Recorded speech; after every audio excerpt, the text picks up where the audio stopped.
다들 잘 지내셨죠? 네. 벌써 네 번째 만남인 것 같습니다.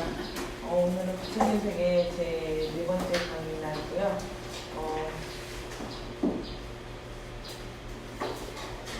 그래도 생각보다 즐거우시죠? 네. 다행인 것 같습니다.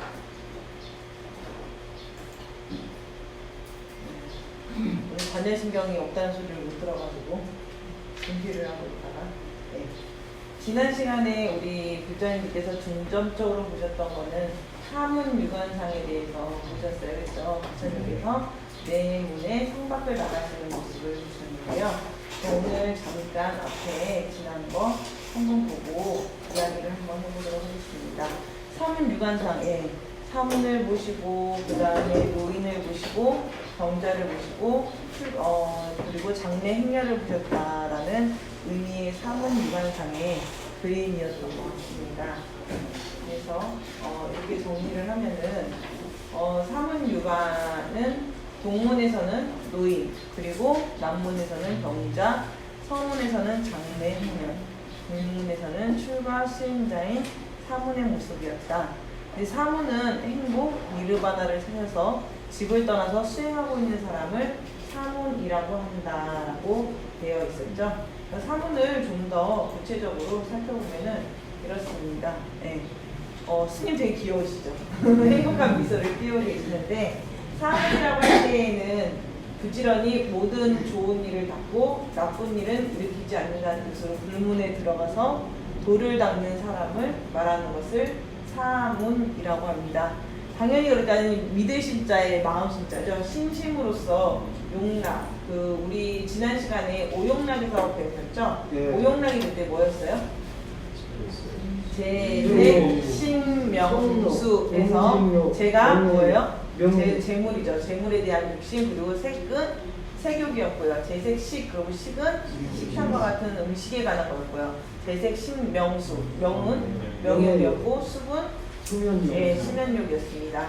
그래서 이와 같이 모든 욕락을 버리고 일찍이 발심한 젊은 출가자들이 영원한 것과 영원하지 않은 것을 똑똑히 분간하면서 걸어가야 할 길을 고고하게 걸어가라 라는 것에 띄고 있는 것이 사문입니다. 그래서 우리 사문 할 때에는, 우리 사부대중 할 때는 누구누구가 들어가요? 사부대중? 사부대중. 우리 사부대중 추원할 때도 비구니, 우바이, 우바세. 그러면 칠부대중 하면요? 네. 사부대중에 칠부대중 하면 어디까지 들어갈까요? 그냥 이렇게 그러면 제가 하면은 아실 것 같아요. 요새 스님들도 구분이 많이 지어져 있어요. 제가 행자교육을 받을 때에는 띠를 한 스님이나 이런 스님들이 없으셨는데, 종단에서 이제 스님들에게도 이렇게 젊은 스님들이 멋토롭다라고, 그러니까 승가에서는 중무를 드린다고 말을 해요. 스님들의 스님의 그런 생활을 잘 할 수 있도록 그런 것들을 하기 위해서. 근데 약간 새 스님이 멋터럽고 문제도 일으키고 이러면 이제 새 스님의 표시를 나타내고 그 스님들이 좀 더 엄숙하고 수행을 잘 할 수 있도록, 여기 보면 갈색 띠를 단 동전을 단 스님들을 보실 수가 있을 거예요. 팔에도 달려있고 하는, 이제 지나가다 보면 저 스님들은 왜 띠를 다 들으셨지 하시는 분이 사민이라고 말을 하죠.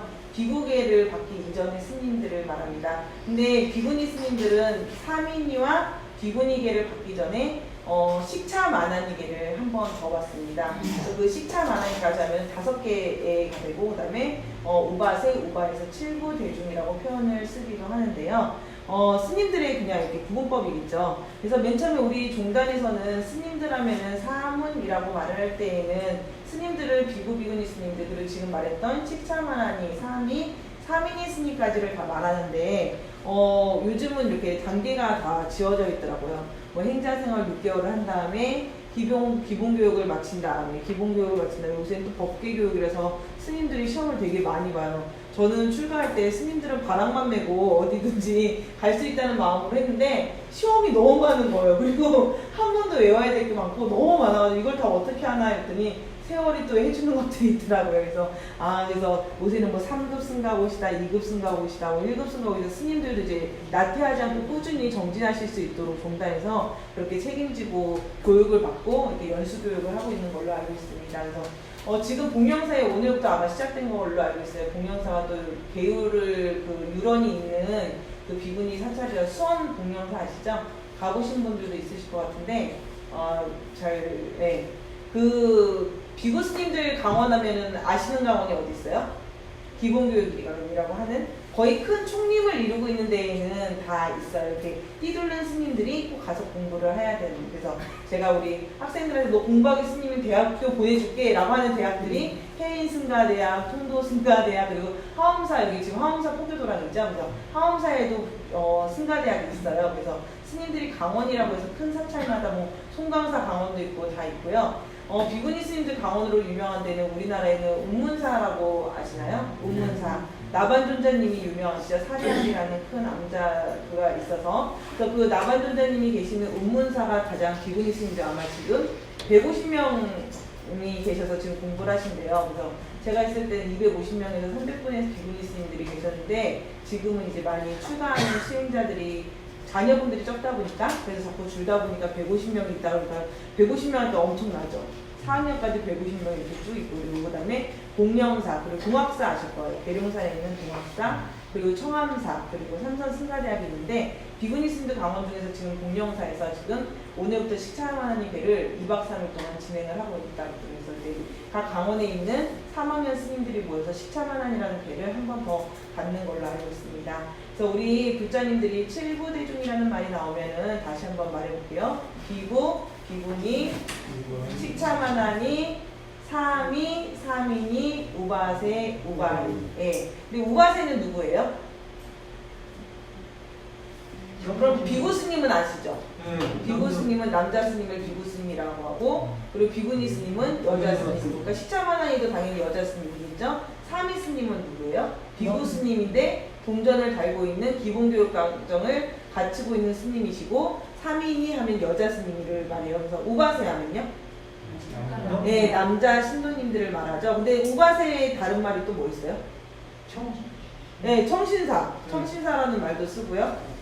우리 뭐 거사님이란 말도 쓰고 그리고 처사님이란 말도 쓰고 여러 가지의 말을 쓰잖아요. 그리고 우바니 하면 당연히 여자 신도분을 말할 거예요. 그렇죠? 여자 신도분이고 뭐 보살님이라는 말도 쓰고 그렇죠? 손신여라는 말도 쓰고 여러 가지의 말로 쓰고 있습니다. 그래서 여기서 사문이라고 하는 것은 머리를 파르르니 깎은 스님들도 얘기하지만은 여기 앞에서 계속 공부를 해가고 부처님의 가르침을 언급을 할 때에는 마음으로서 출가한, 그러니까 몸과 마음이 다 출가한 스님뿐만이 아니라 마음으로서 출가한 우리 제가불자님들도 이 가르침을 받고 수행해 나갈 것을 계속 당부해서 말씀하시는 것을 알 수 있습니다. 그래서 부처님께서 롤모델이신 우리 불제자라고 할 때에는 이 7부대 중에 다 들어간다고 할 수가 있죠. 그러니까 우리 불자님들께서 7부대 중에 한 사람으로서 부처님의 생애를 잘 교육을 받으신 다음에 실전 수행하시는 것이 맞다라는 생각이 듭니다. 여기서는 신심으로서 용락을 버리고 일찍 발심한 젊은 출가자들이 영원한 것과 영원하지 않은 것을 똑똑히 분간해서 걸어갈 것을 고고하게 걸어가는 것을 사문이라고 표현을 하고 있습니다. 여기 보면은 이제 부처님께서 이제 왕이 당연히 그 전륜성왕의 되기를 바라시던 정반왕이 태자의 출가를 당연히 반대를 하셨겠죠. 그랬더니 태자께서 그 시타타 태자께서 가서 이제 정반왕한테 가서 이렇게 허락을 받는 부분이 이렇게 나와 있습니다. 근데 제가 이 부분을 되게 좋아하는 부분이라서 지금 앞으로 당겨놨는데요. 한번 보도록 하겠습니다. 태자는 즉시 부드러운 말로써 왕에게 아뢰었다라고 되어 있습니다. 왕이시여 저에게 몇 가지 소원이 있사오니 만일 이를 들으시고 곧 자제롭게 하신다면 제가 이 소원을 얻은 뒤에는 결코 출가하지 않겠나이다 라고 되어 있네요. 첫째, 언제까지나 늙지 않음이요. 하실 수 있어요? 없으시죠? 네. 둘째, 병듦이 없음이요. 하실 수 있으세요? 없으시죠? 요즘 비상시국에는 더 심한 것 같습니다. 셋째, 죽지 않음이요. 하실 수 있어요? 없으시죠? 넷째, 서로 이별하지 않는 것입니다. 당연히 할 수가 없는 일입니다. 만일 부왕께서 이 소원을 들어주신다면은 다시는 출가하고자 하지 않겠습니다. 그러니까 어느 정도로 확고하게 이렇게 조왕께 간청을 드리는지를 알 수가 있습니다. 스토다나 왕이 이를 듣고 거듭 슬퍼하면서 말이죠. 근데 스토다나 왕도 아시다선인의 예언에 따라서 당연히 시다르타 태자가 전륜 상황이 되거나 이렇게 부처를 이루러 떠날 수 있다는 것을 직감을 하고 있었기 때문에 어느 것을 선택할지에 따라서 왕이 많이 근심이 있었던 것 같습니다. 왕은 이렇게 거듭 슬퍼하면서 말합니다. 태자여, 그 같은 소원은 옛날이나 지금이나 얻으니가 없다. 누가 이 네 가지 환난을 없앨 수 있겠느냐? 나 또한 그와 같이 얻을 수 있다면 함께 권하고 도울 것이다 라고 되어 있습니다. 정말 멋있는 말씀이신 것 같습니다. 그래서 여기 보면은 집을 나서다 해서 우리 보셨던 내용이죠. 광야에서 코끼리를 만나서 도망치던 한 나그네가 목숨을 잃고 그러한 위험한 상황에도 달콤한 꿀에 취해 있었다. 이거 어떤 내용이었어요? 지난 시간에 제가 여기다 막 제목을 크게 써가지고 막 우물안에 막 이렇게 얘기를 말씀을 드렸던 것 같아요. 그렇죠? 그림까지 가져와서. 안수 정등이라는 이야기죠. 그러니까 부처님께서도 태자로서 이렇게 출가를 하실 때도 이 안수 정등이 정말로 절실하게 느껴지고 무상함을 느끼셨던 것 같습니다. 그래서 이렇게 태자는 자신이 그 나그네와 같다라는 생각을 하시게 되죠. 그래서 고요한 카필라성의 문턱을 넘으면서 태자는 다짐을 합니다. 늙고 병들어 죽어야만 하는 이 고통과 근심을 해결하지 못한다면 고향으로 돌아오지 않으리라. 세상의 진리를 얻기 전에는 결코 고향으로 돌아가지 않으리라. 그때 나이가 몇이었다고요? 29 되던 해인 기원전 595년 2월 8일이었다라고 합니다. 그래서 불교의 4대의 그 제일이 있죠. 뭐뭐 있으세요? 네, 석가탄신도, 성도제, 열반제, 출가제일. 지금 가장 맨 처음에 나올 줄 알았는데 출가제일이 2월 8일이죠. 부처님 오신 날 4월 8일이죠. 오, 빨리빨리, 요번에 윤달이 있어가지고 두 번 지내고 나시니까 헷갈리셨나봐요. 윤사월이라고 해야 되나? 이러셨던 것 같은데, 부처님 오신 날은 원래 정식으로 하면은 4월 8일이죠. 근데 나라마다 약간씩 달라요. 그래서 요새는 인터넷 문화가 원체 많이 잘 돼 있어가지고, 누르면은 각 나라의 4월 18일 행사가 다 뜨는데, 뭐, 태국에서는 뱃삭대라고 해서 뜨고, 이런 식으로 뜨는데, 한 가지 다른 점이 있다면 날짜가 약간씩 다르구나. 그 나라마다 그 모시는 날짜가 다르구나 라는 걸 아실 수 있어요. 왜 근데 왜 이러지? 라고 하시지 말고 우리나라에서는 4월 8일을 부처님 오신 날로 지정해서 하고 있구나 라고 하시면 되겠습니다. 그리고 우리 성도제일 아마 영흥사에서도 철야정진 하시죠? 성도제일은? 네. 7월 15일도 명절에 들어가요. 7월 15일은 5대 명절에 들어갑니다. 백중이죠. 12월 8일, 나월 8일이라고 하죠. 그리고 열반제일이 2월 15일. 근데 왜 이렇게 잘하세요, 목사님 지금? 그렇게 해서 4대 명절에 들어가고 우리 보살님께서 말씀하신 백중도 불교 행사 중에 엄청 크게 치고 있습니다. 그래서 백중은 5대 명절에 들어가고 있습니다. 그 밖에도 뭐 칠석이라든가 불교에서 우리나라 그 스팝 신앙이 많이 들어와가지고 행사를 많이 치르고 계신 게 있으실 거라는 생각이 듭니다. 보니까 영사는 그 토요일마다 이렇게 칠칠이 지내시죠. 누구를 위해서 지내시는 거예요? 우리 지장령도 독송하시나요? 지장령 독송해보신 불자님들 계세요? 지장령이 지장보살님 본원경, 지장본원경이라고 하죠. 그래서 지장본원경을 열심히 읽으시다 보면은 우리 불자님들께서 맞아요. 백중은 영가님 돌아가신 조상님을 위해서 해드리지만은 그 몫이 다 공덕이 누구한테 돌아온다고 되냐면은 본인 스스로에게 돌아온다라고 되어 있습니다. 백중기도 77일마다 잘 지내셔서 조상 천도뿐만이 아니라 내가 먼저 선업을 닦는 기회를 삼으셨으면 좋겠습니다. 말씀드렸죠? 딱 이렇게 지장보살님 앞에 가면 이따만한 거울 업경대가 있는데 공덕이라는 택배를 먼저 보내놓으시면은 우리 불자님들께서 어디에 태어나시겠어요? 당연히 좋은 데에 선업을 지으셨기 때문에 후원하시는 것은 당연한 일이라는 생각이 듭니다. 부처님께서도 그러한 모든 이렇게 생로병사라는 이러한 고민 속에서 2월 8일 날 출가제일 날 이렇게 유성 출가 단어로 뛰어넘는 걸 보실 수가 있습니다. 그래서 여기 이 책에 보면 유성 출가라는 의미가 성 밖을 이렇게 부처님께서 뛰어넘으셨다라고 이제 거의 그림에도 표현이 되어 있는데, 이러한 모든 지위라든가 모든 것들을 다 뛰어넘으셨기 때문에 유성 출가라고 표현을 하고 있다라고 이 지금 책에는 나와 있는 걸로 알고 있습니다. 기억나시죠? 한 번씩 읽으셨을 거니까요. 그렇죠? 네. 기억났을 거라고 생각이 듭니다. 네.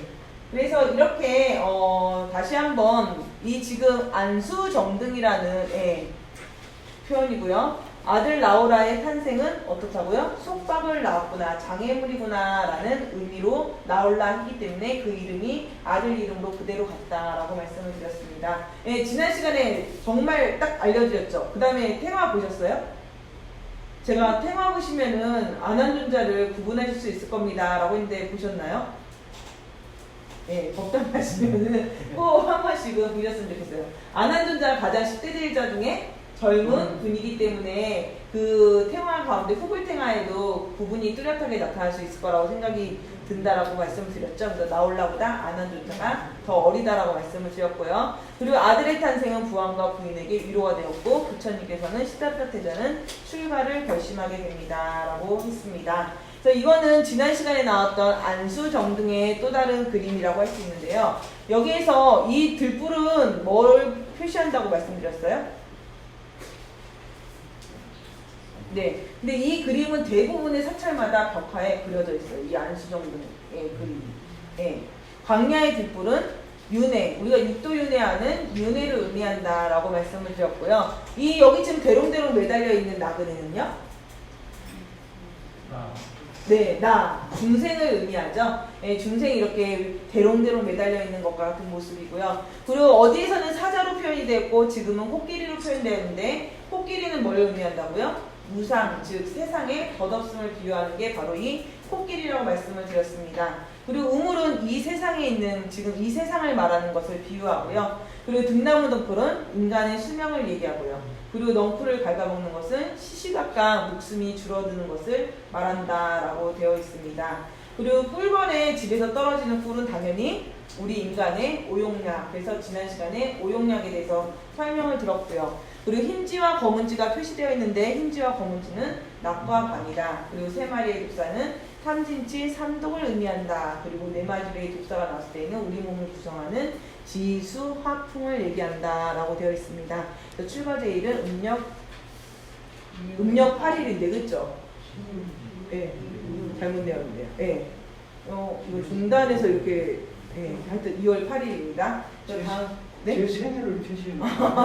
그러셨어요? 네. 그래서 부처님의 당시 그 나이가 29세였다라고 되어 있습니다. 그래서 스님들도 출가한 거를 이야기 들어보면 너무너무 재밌어요. 지금 이제 저도 되게 습하고 오늘 막 되게 더우시죠, 조금. 저는 이제 아마 지금 우리 불자님들보다 더 더울 것 같다라는 생각이 들어요. 전 더위를 많이 타는데 가사장사까지 입고 하니까 지금 더 더운 것 같은데, 그래서 스님들이랑 이렇게 막 저희 막 운문사에 이거 마스크까지 하시니까 지금 눈이 반쯤 내려와 앉으셨어요. 이제 20분 지나고 나니까는.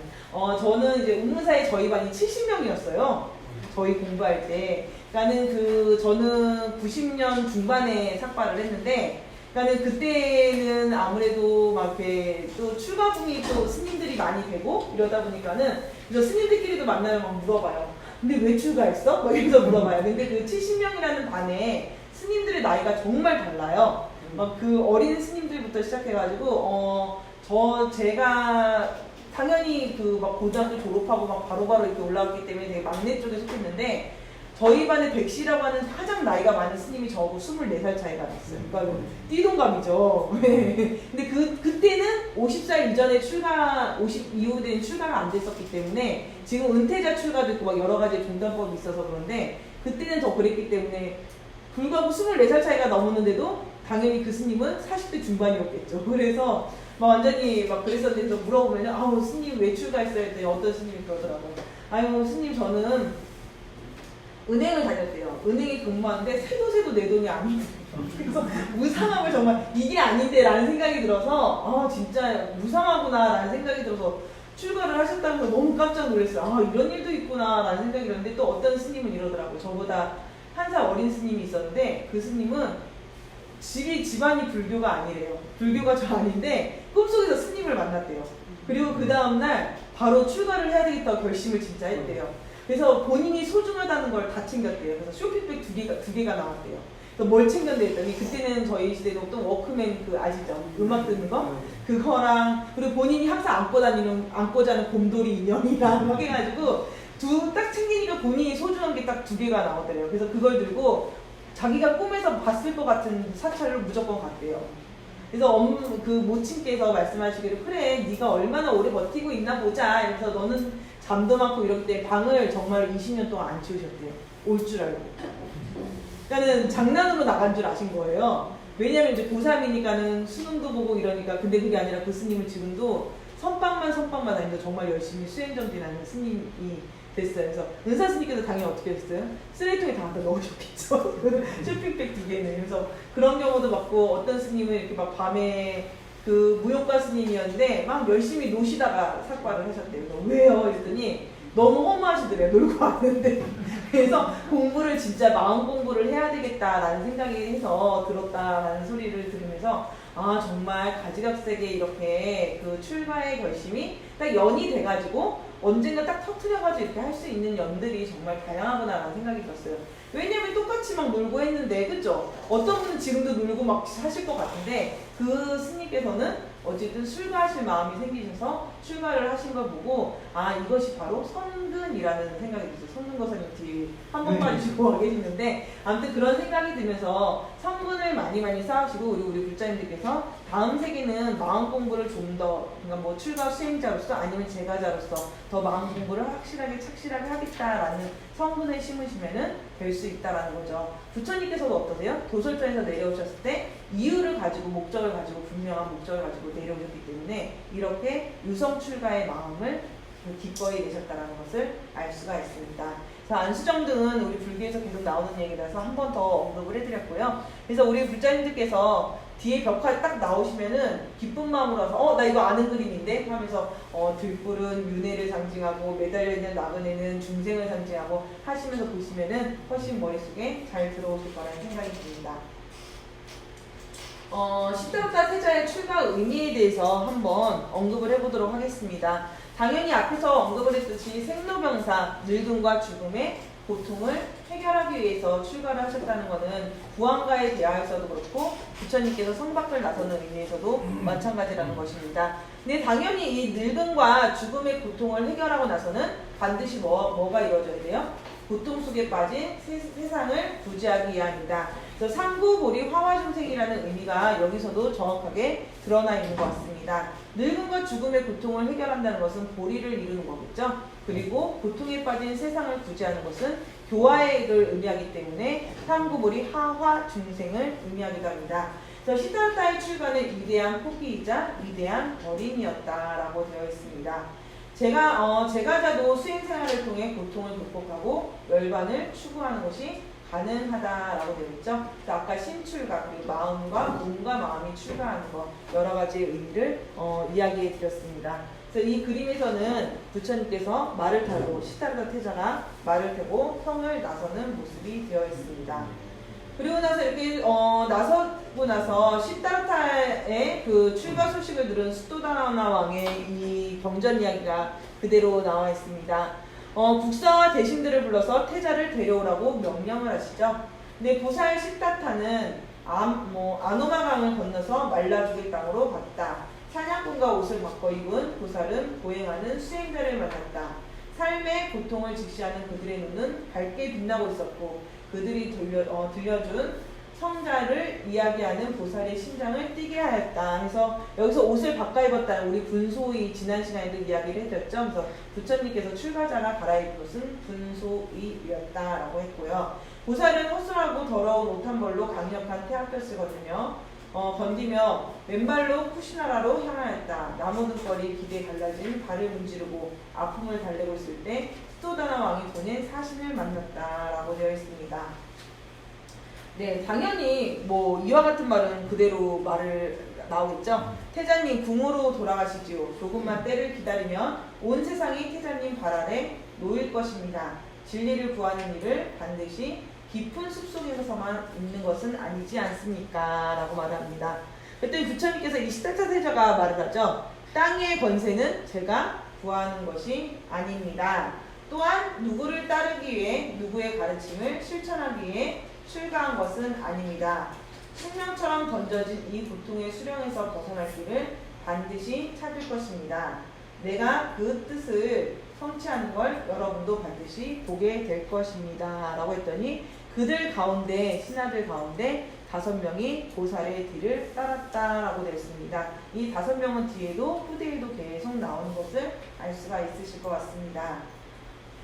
그래서 이렇게 보시면은 보살 시타타에 결혼한 출가 의지를 여기서 엿볼 수 있었고요. 그리고 부왕의 신하 5명이 태자의 뒤를 따르고 훗날 최초의 5비구가 됐다. 이 5비구를 또 마지막에 그 출가 수행을 같이 부처님과 쭉 하시다가 약간의 배신감을 느끼고 떠나죠. 떠난 다음에 어디에서 만나요?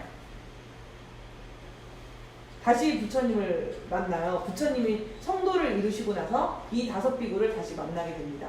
그래서 이 5비구를 만나는 부분도 탱화에 많이 등장을 하는데 어느 탱화에 등장하냐면 부처님께서 성도를 이루신 데는 거의 탱화마다 어떠한 걸로 표시가 되어 있어요? 뒤에 방광이 이렇게 쫙 있는 모습으로 보이시고 그 다음에 5비구가 앞에 앉아있는 모습들을 보실 수가 있는데 녹야원에서 만납니다. 녹야원은 어디냐면 부처님께서 처음 성도를 이루시고 첫 제자들에게 법문을 설하시는 곳이죠. 이 5비구가 그 첫 비구들인 것을 알 수가 있습니다. 그래서 콘다냐, 왑다, 바띠야, 마하나마, 아싸지 이렇게 되어 있는데 교진녀라고 되어 있는 부분도 있고요. 약간씩 이름이 다릅니다. 이거는 아마 지금 빨리어 성전에 나와 있는 그대로 옮겼기 때문에 이러한 의미로 지금 이름이 나와 있는 것 같은데 약간씩 다르니까는 스님 이거 왜 달라요? 하시지 마시고 여기서 이렇게 의미를 부여했구나 라는 것을 아시면 좋겠습니다. 그래서 이 지금 그림은요 파키스탄 스와트 박물관에 들어가 있는 그림입니다. 그래서 여기 지금 보시면은 태자의 장신구를 보면서 슬픔에 빠진 야쇼다라를 이렇게 표현을 했다라고 되어 있습니다. 출가의 길로 접어든 보살은 오랜 시간에 함께했던 마부 참나와 에마 까타카와의 이별을 선언하죠. 그래서 보살은 과거의 모든 부처님이 깨달음을 이루기 위해 장식을 버리고 수염과 머리카락을 잘랐듯이 나도 이제 이것을 잘라야겠다 다짐을 한 다음에 이것을 누구에게 보냈어요? 아버지 수도다나 왕에게 보냅니다. 그래서 나의 장신구는 이모 마하파지파티에게 주고 그 밖에 꾸미게는 부인 야쇼다라에게 전하십시오 라고 말을 하자 이렇게 얘기를 합니다. 그랬더니 이 찬나가 이 말을 듣고 슬퍼하면서 보살의 이 시달타의 명령을 어기지 못하고 이러한 장신구를 가지고 가죠. 가면서 말을 합니다. 시달타 태자한테 저는 태어나면서부터 대태자를 받들어 보셨습니다. 오직 바라옵건대 성을 함께 돌아가 주세요. 만약 출가의 뜻을 버리지 않겠다면 저를 버리지 마십시오. 그리고 성으로 저 혼자 돌아간다면 왕은 반드시 저를 책망할 것입니다. 라고 되어 있지만은 이렇게 다시 되돌려 보내는 것을 알 수 있습니다. 그래서 이 참나는 나중에 부처님의 제자가 되기 위해서 다시 제해를 하는 모습을 볼 수가 있습니다. 네. 그래서 이러한 장면이 탄생을 하는 거고요. 그리고 부처님께서는 혼자서 이렇게 수행을 하시는 우리가 고행상들의 모습이 많이 나오지만은 맨 처음에 이렇게 유성 출가를 하시고 나서부터는 여러 스승을 찾아서 다니시는 모습이 경전에는 계속 나와 있습니다. 그래서 그런 부분을 몇 카트 보도록 하겠습니다. 왓지 연맹의 땅으로 들어선 보살은 먼저 미데아족의 도시 마틸라 인근에 사는 선인 박가와를 찾아갔다라고 되어 있습니다. 박가와를 그를 따르는 수행자들은 물과 불을 섬기는 사람이었다. 지금도 보면은 그 힌두교에 보면은 힌두교의 신이 한 명이 아니죠. 힌두교의 그 8번째나 9번째 신 중에 한 분이 부처님이 들어가 있어요. 힌두교에. 그러면서 막 지금도 뭐 철을 모시는 그런 힌두교 성전도 있고요. 그리고 막 여러 가지의 막 그 소를 모시는 것도 있고 보면은 정말 여러 가지 다양한 걸 볼 수 있는데 이렇게 물과 불을 섬기는 박가를 만났다고 되어 있습니다. 해와 달과 여러 정령들을 숭배하고 있었고 그들은 흉내내기조차 힘든 고행을 펼치고 있었죠.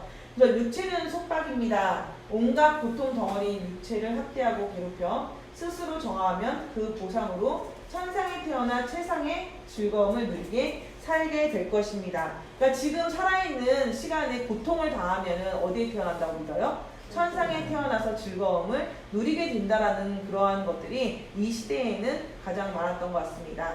그래서 즐거움을 얻기 위해 괴로움을 감내해야 한다면 끝없는 즐거움을 위해 당신들은 끝없이 극심한 고통을 감수해야 할 것입니다. 고통의 연속일 뿐일 것입니다. 라고 되어 있는데 부처님도 이렇게 박과를 만나보는 이 수행을 직접 체험을 하셨다라고 하십니다. 그러니까 모든 스승을 만날 때마다 최고의 경지에 오르시고 이것이 아니다라는 것을 끊임없이 깨우치면서 가셨던 모습을 볼 수 있는데요.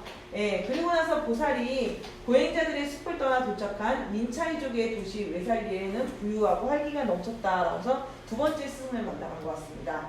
알랄라 깔라마라의 그 사원에는 재단이 마련되어 있었고 선정에 잠긴 300여 명의 수행자들은 평화로워 보였다라고 되어 있습니다. 아까 어때요? 앞에서는 막 되게 고통을 받는 수행을 했었다면 여기는 선정에 드는 모습을 볼 수가 있습니다.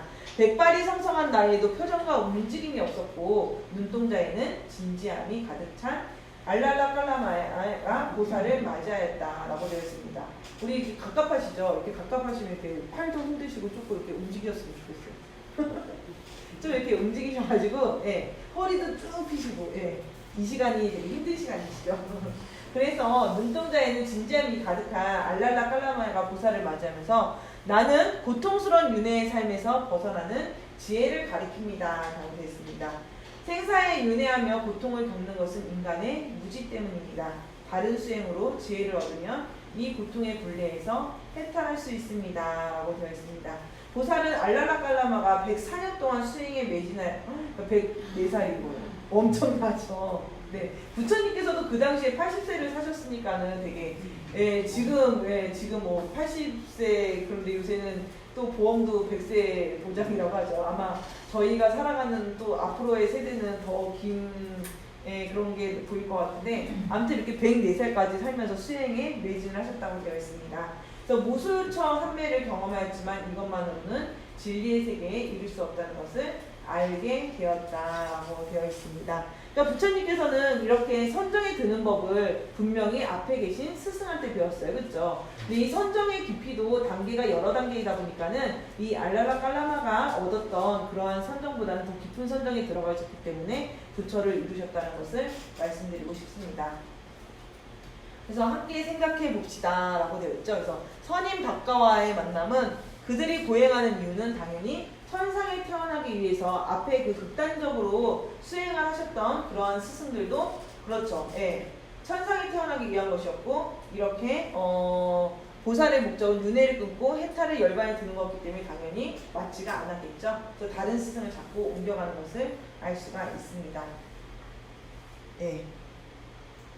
수행하는 모습. 그리고 우리 경전에 보면은 빈비사라 왕이 엄청 많이 등장을 하고 있습니다. 들어보셨어요? 빈비사라 왕?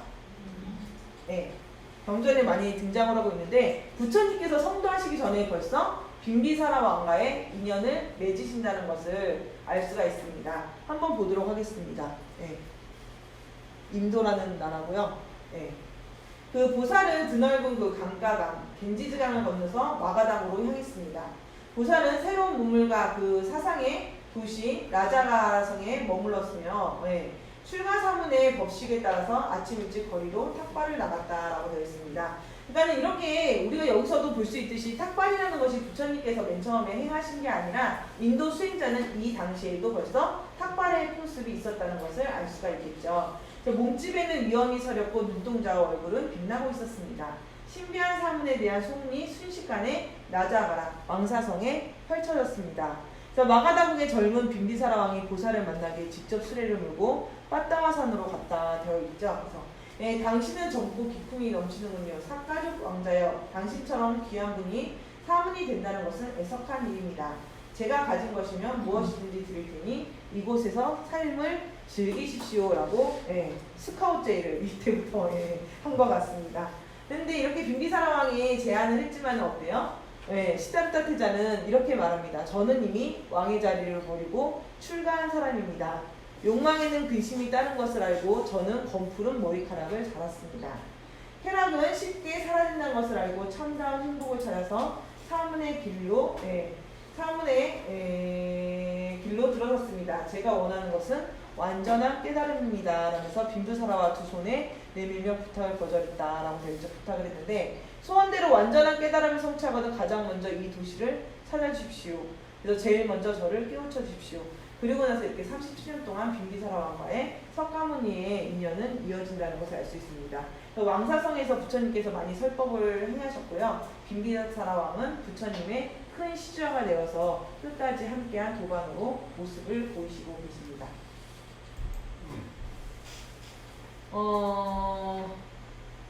빈비사라 왕과의 만남.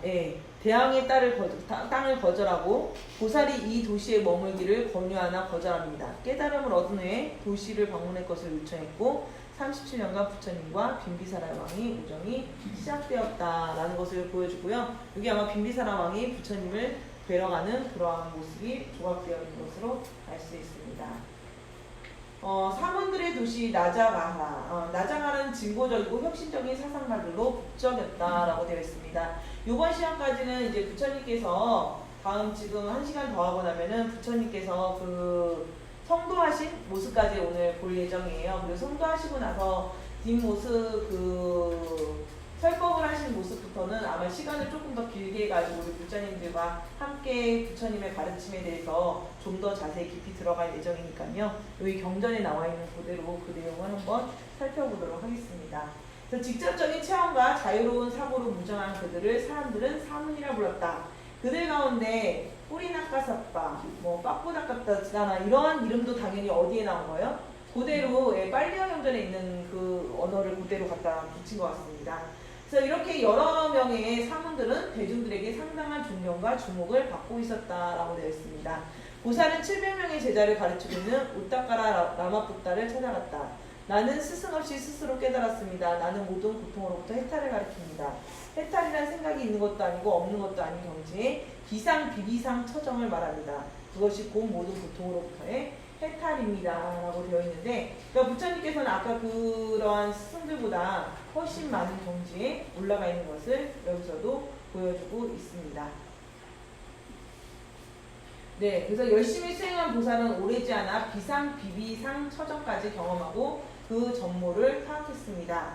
생각이 있는 것도 아니고 생각이 없는 것도 아닌 경지에 나라는 것이 있으니까 만약 내가 없다고 말한다면 생각이 있는 것도 생각이 없는 것도 아니다 라고 말할 수도 없어야 합니다. 만약 내가 있다고 말한다면 그것은 여전히 분별하고 있는 것입니다. 분별함이 있다면 아직도 번뇌에 멀들고 매달림이 있다는 것이니 해탈이라고 할 수 없지 않겠습니까? 나라는 관념을 남김없이 모두 없애야만 진정한 해탈이라 할 수 있습니다.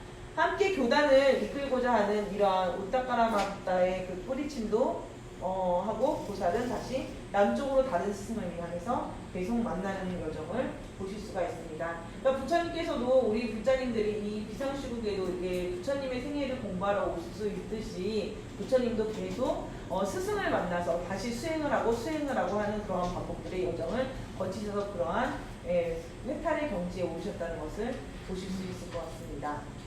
그래서 여기서 보시면은 이러한 만남은 선정이라는 것은 우리 지난 시간에도 명상이다 가나선이다 이야기를 하셨었죠. 이렇게 선정에 든다라고 하는 것은 마음을 한 곳에 집중하여 고요한 산매의 상태에 이르는 것을 의미한다라고 되어 있죠. 그래서 2, 3일 만에 스승의 경지인 무소유처정까지 경험을 하고 우달라마까나푸타의 지도는 2, 3일 만에 스승의 경전인 이런 경험을 하시게 됩니다. 그래서 수정주의라고 해서 무소유처정과 비비상 처정에만 머물러 있는 것을 의미한다라고 되어 있습니다. 그러니까 부처님의 경지는 이것보다 더 깊은 경지임을 알 수가 있겠네요. 그래서 보도록 하겠습니다. 그래서 사문들의 도시에 이러한 세상들을 보면은 제가 지난 시간인가 지지난 시간에 얘기를 드렸던 것 같아요. 이렇게 부처님 당시에도 이렇게 철학이라는 것이 이 인도의 사회에는 엄청나게 많이 발달을 했었고 이러한 수행에 대한 관심이 엄청 많은 나라였다는 것을 알 수가 있죠. 그래서 이때에도 사문이라는 것은 베다의 권위부정과 직접적인 체험과 자유로운 사상으로 무장이 되어 있었고요. 그리고 육사회도라고 하는 것은 우리 불교 쪽에서 육사회도지 당연히 인도 철학 쪽에서는 육사회도라고 말하면 안 될 거거든요. 왜냐면 인도의 모든 철학이기 때문에 그렇죠. 그래서 장도경전의 사문화경에서도 설명을 하고 있고 모든 것을 부정한다. 만약 사람의 목을 쳤다면 그것은 오직 칼이 칠 요소를 통과한 것이다. 그래서 이렇게 사문들은 7요소의 극단적 쾌락주의의 숙명론자까지 다 있었습니다. 흙, 물, 불, 바람, 괴로움, 즐거움, 영혼들을 이렇게 수행으로 삼고하는 극단적 쾌락주의자들이 있었고요. 숙명론자들이 있었음을 알 수가 있습니다. 그래서 여기서 보시면은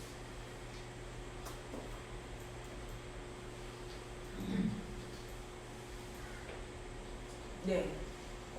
뒤에 만난 두 스승에 대해서 나온 것 같습니다. 그래서 불가지론파, 확고한 그 확정한 지식의 파악이 불가능하고 부처님 제자 중에 사립을 못 건너는 산자야의 교도였다. 아까 불을 상징하는 분 있었죠? 불을 숭배하는 그분은 이 사리불과 묵건년, 우리 부처님보다 먼저 열반에 드신 이 사리불 존자와 묵건년 존자가 이 여기에 원래 신도였기 때문에 나중에 부처님의 그 교단에 다 자기 자신들의 그 제자들을 데리고 들어오는 모습을 볼 수가 있습니다. 그리고 마지막에 만난 그 스승님은 고행주의와 철저한 불사생과 무소유자였고 나체로 생활하고 지금도 인도에 자이나 교도가 존재한다라고 되어 있습니다. 그래서 시달타는 사문들의 사상을 모두 편력해 보았다라고 되어 있네요. 그래서 우리 불자님들 지금 약간 더우시고 졸리실 것 같은데 이 고행의 길은 좀 이따 다시 한번 더 살펴보도록 하겠습니다.